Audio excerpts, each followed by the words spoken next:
இந்த 21ஆம் வசனத்தில் பார்த்தீங்கன்னா, இந்த ஜனத்தை நான் எதற்கு ஏற்படுத்தினேன் அப்படின்னா, இவர்கள் என் ஜனங்கள், இவர்கள் என் துதியை சொல்லி வருவார்கள், அதற்காகத்தான் நான் ஏற்படுத்தினேன். இந்த வருஷத்தில் மனசாட்சியை தொட்டு நம்ம பேசலாம். நம்முடைய ஆண்டவருக்கு பாவங்கள், மனிதன்னா தவறுதான் செய்வான், பாவங்கள் செய்வோம், எல்லாம் ஓகே. ஆனால் நம்ம என்னதான் பாவங்கள் தவறுகள் செய்தாலும் நம்முடைய தாய் தகப்பன் ஒரே ஆள் தான் இருப்பாங்க. இந்த வருஷத்தில் 2 தாய் தகப்பன மாதிரி இருப்பாங்களா?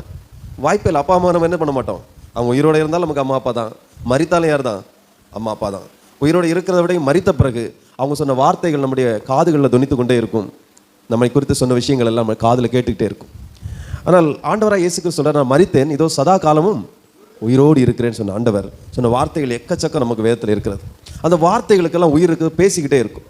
இந்த வருஷத்தில் எத்தனை கடவுளை நம்ம மாற்றிருப்போம், நம்முடைய நம்பிக்கை எத்தனை மாற்றிருப்போம், எங்கெல்லாம் நம்ம நம்பிக்கை வச்சுருப்போம். வேதம் சொல்லுகிறது, இந்த ஜனத்தை எனக்கென்று நான் ஏற்படுத்தினேன். நம்மளை படைத்த ஆண்டவர் வேதனையோடு சொல்லக்கூடிய வார்த்தை இது. இந்த ஜனத்தை எனக்காக ஏற்படுத்தினேன், இவர்கள் என் துதியை சொல்லி வர வேண்டும் என்று நான் ஏற்படுத்தினேன்.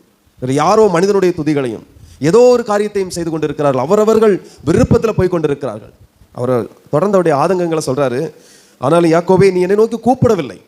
பார்த்தீங்களா, நம்முடைய மனசை அறிஞ்சவர் தான் ஆண்டவர். ஆனால் ஆபத்து நாட்கள் என்னை நோக்கி கூப்பிடு, நான் உனக்கு மறு உத்தரவு அருளுவேன்னு சொன்ன ஆண்டவர் சொல்கிறாரு. நீங்கள் என்னை நோக்கி கூப்பிடவில்லை. ஒரு வார்த்தை கூப்பிட்டுருக்கலாமே, என்னை நோக்கி கூப்பிடு, நான் சர்வ வல்லமையுள்ள தேவன், என்னால் முடியாத காரியம் ஒன்றுமில்லை என்று ஆண்டவர் சொல்கிறார்.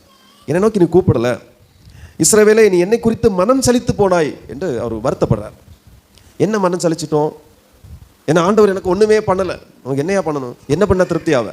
நீயா தவறுகளில் சிக்கி சிக்கி சிக்கி மாட்டிக்கிட்டு ஆண்டவர் ஒன்று செய்யலை, ஆண்டவர் ஒன்று செய்யலை சொல்லி அவர் மேலே பழிய போட்டால், அவர் சொன்ன வார்த்தைகள் நம்ம சங்கீதம் ஒன்று வாசம் இல்லையா? துன்மார்க்கனுடைய ஆலோசனையில் நடவாமலும், பாவிகளுடைய வழியில் நில்லாமலும், பரியாசக்கார உட்காரும் இடத்தில் உட்காராமலும், கர்த்தருடைய வேதத்தில் பிரியமாக இருந்து இரவும் பகலும் தியானமாக இருக்கிற மனுஷன் பாக்கியவான்.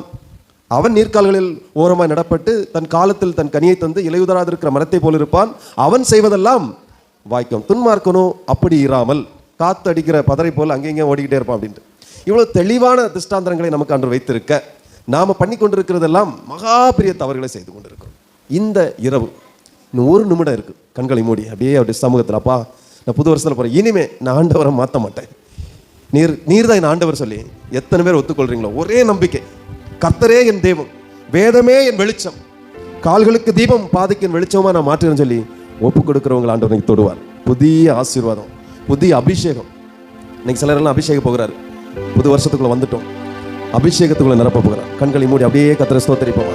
ஸ்தோத்திரம் ஸ்தோத்திரம் ஸ்தோத்திரம்ப்பா, நீங்க செம்மையா தான் என்ன நடத்துனீங்க, நான் தான் தவறு செய்தேன்னு சொல்லி உண்மையிலே ஒத்துக்குறவங்க கைகளை தட்டி வாயை திறந்து ஆமாப்பா என்ன மன்னிச்சிருங்கன்னு சொல்லி அவரை பார்த்து கேட்கலாம்.